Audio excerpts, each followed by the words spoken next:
মামি গল্পের ঝুলি খুলল, বাচ্চাদের মুখে হাসি ফুটলো। আজকের গল্প অনেক অনেক দিন আগের কথা।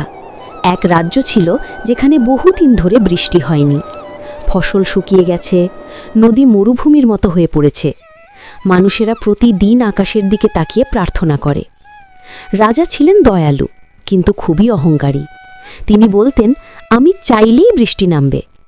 তিনি জাদুকরকে ডেকে বললেন, আমার জন্য আকাশ খুলে দাও। জাদুকর হাসলেন, মহারাজ, বৃষ্টি আসে মনের স্নিগ্ধতা থেকে, আদেশে নয়। রাজা রেগে গিয়ে জাদুকরকে রাজ্য থেকে বের করে দিলেন। আর সেই রাতেই তিনি স্বপ্নে দেখলেন এক ছোট মেঘকন্যা কাঁদছে। সে বলল, রাজা, তোমার অহংকারের কারণে আকাশ ভারী হয়ে গেছে। তুমি যদি সত্যি অনুতপ্ত হও, তবে আমি তোমার চোখের জলকে বৃষ্টি বানাবো। পরদিন রাজা প্রজাদের কাছে ক্ষমা চাইলেন।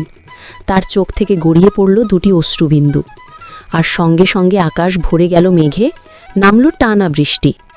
গল্পের শিক্ষা, অহংকার মেঘকে থামায় আর বিনয় ডাকে বৃষ্টি।